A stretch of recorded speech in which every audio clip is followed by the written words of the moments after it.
Hi, welcome to my channel. This is The Art of AWR, and I'm your host, Adam W. Rodriguez.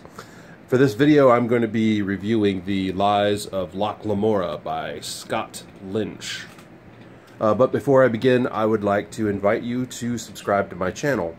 I am an artist of many years and of many styles. I'm an award-winning actor and producer.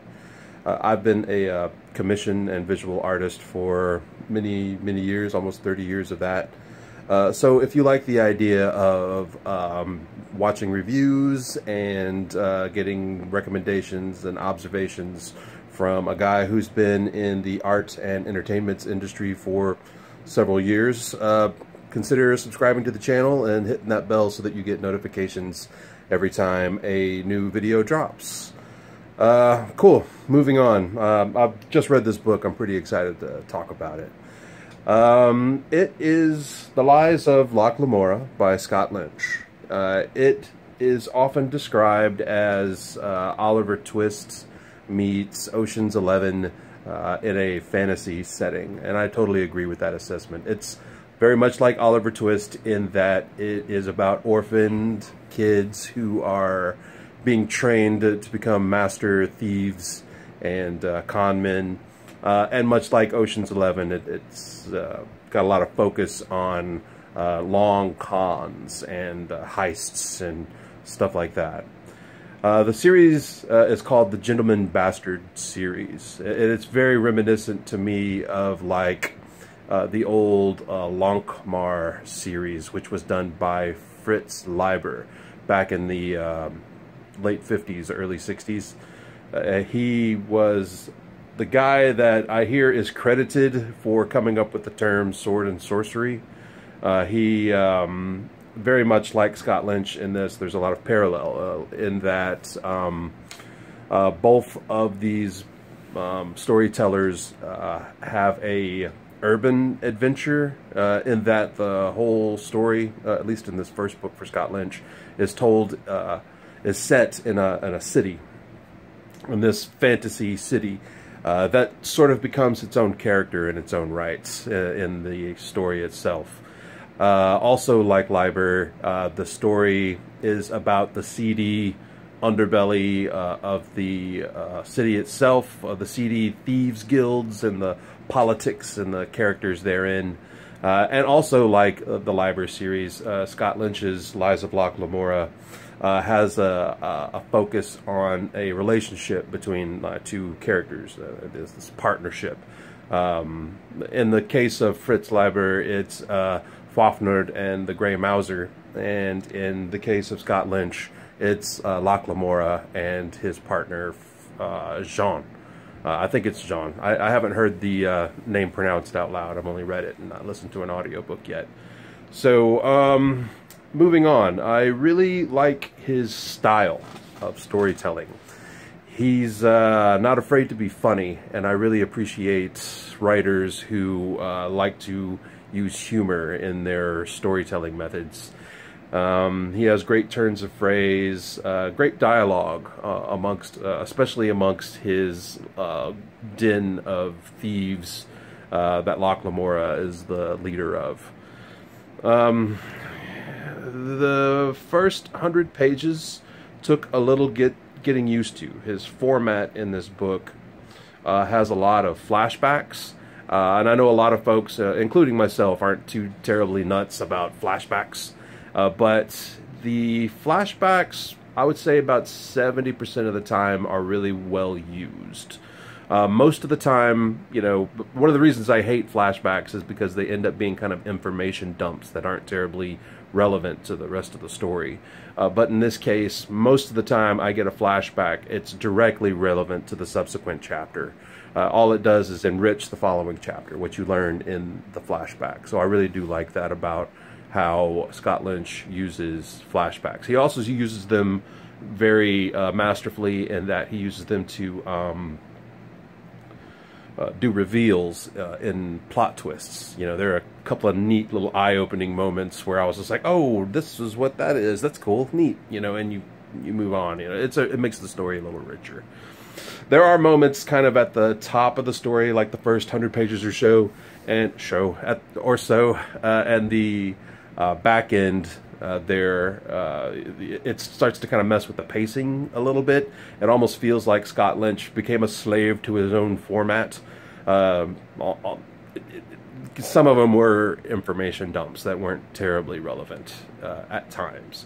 This is his first book, though. You know what I mean? This was published in 2006, but it's like the very first book that he ever had published. So you got to give a guy a lot of slack for that. I'd be curious to see what it feels and looks like in the subsequent books. He can only get better, right? I mean, like I said, this is the first thing he's produced. He ended up winning a bunch of awards, and they were totally well-deserved. Wonderful, wonderful storyteller. I think that his character work is pretty great. I end up liking everybody, you know, from the little walk-ons that you only see once to the more main and pivotal characters. I really do like them. His dialogue does kind of,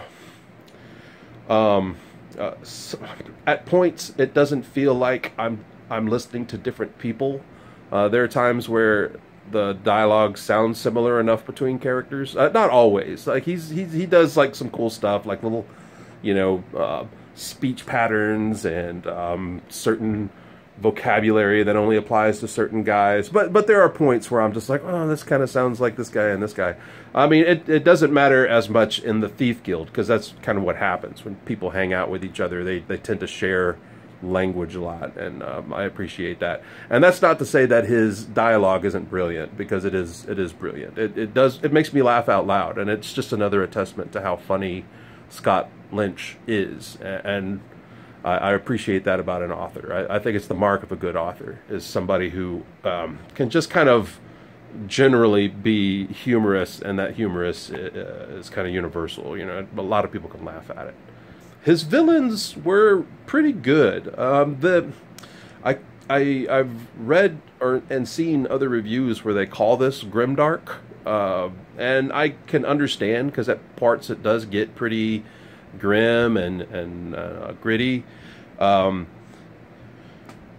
know, kind of going back to Scott Lynch's ability to make you laugh, his Locke Lamora is the kind of guy who jokes in the face of dark and arduous things, which is a very human quality. You know, just kind of laughing or making jokes as a defense mechanism, you know. But I see that in myself a lot, which is why I really appreciate his main character. And I also find that main characters in general are difficult to make likable, because often the author's voice comes from one of the orbital characters, which is why I tend to like orbital characters more than main characters. But I have a feeling that Locke Lamora might have been Scott Lynch's voice in this, and Scott Lynch must be, or it seems like he's a charming and funny man, because it shines out in Locke Lamora throughout the story. So I do appreciate it. But going back to the villains, it does get dark, and his villains are usually the arbitrators of the darkness. Also, the city itself can be the arbitrators of the dark and grittiness of the stories. The setting has a very low magic setting, and this will get back to the villain thing. The low magic setting I really appreciate. You know, there is some commonplace magic, you know, like how do the lights work, and medicine and healing and stuff like that. He does a really good job with his villains, in that the ones that are wizards, when they show up, all of a sudden magic is very real and very frightening. It's mysterious, it's unknown, and that's what makes it seem so powerful and unbeatable, and it makes it where you're excited when the villains show up, and you're like, oh man, it's gonna get grim, dude. Okay, cool. You know, it gets heavy and almost hopeless, and I like that a lot about the way he created his villains. Scott Lynch isn't afraid to use cuss words. He does do this thing where he likes to substitute words for words, you know, like instead of twilight, he has false lights. Instead of like scientists or healers, he has physicers. But he doesn't substitute his curse words. They're all English cuss words. And I know some folks are kind of weird about profanity, and I totally get that. But I like it. I think it's great. And he lets context show you what his alternate words mean. You know, like you kind of figure out what false light and physicers are. So I appreciate that he treats you like a grown-up in the story, and also treats you like a grown-up because he uses adult language, and he uses it really well. Like it's cleverly done. It doesn't always feel like clunky F-bombs just dropped arbitrarily. They're used in the right spots for the right emphasis, and it just feels grown up. It's awesome. Speaking of like how grown up it is, like the world itself has got kind of a cartoonish quality to it. You know, give everybody a break. It's a fantasy story, and fantasy itself is kind of cartoony in some ways. But the cartoony quality is easy to just kind of fall into. Very much like how Fritz Leiber was in his Locke series. It's kind of ridiculous in a way. You know, some of the philosophies and stuff that are being thrown around. But all in all, the world is very immersive and very easy to enjoy.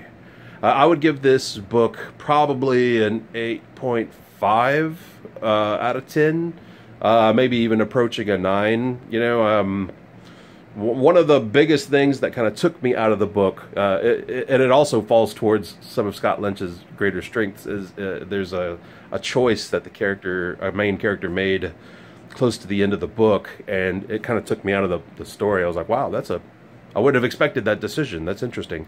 And then I noticed like a couple of chapters later, Lynch addresses it. You know, this is why this person did this, you know.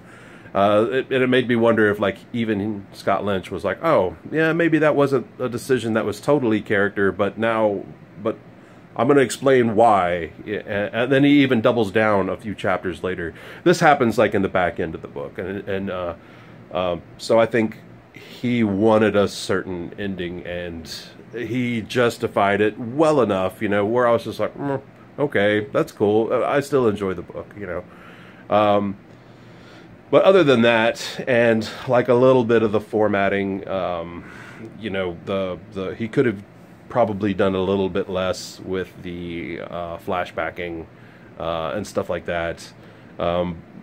But the stuff that he did use well, he used very well, very, very masterfully. And like I said, this is this man's first book.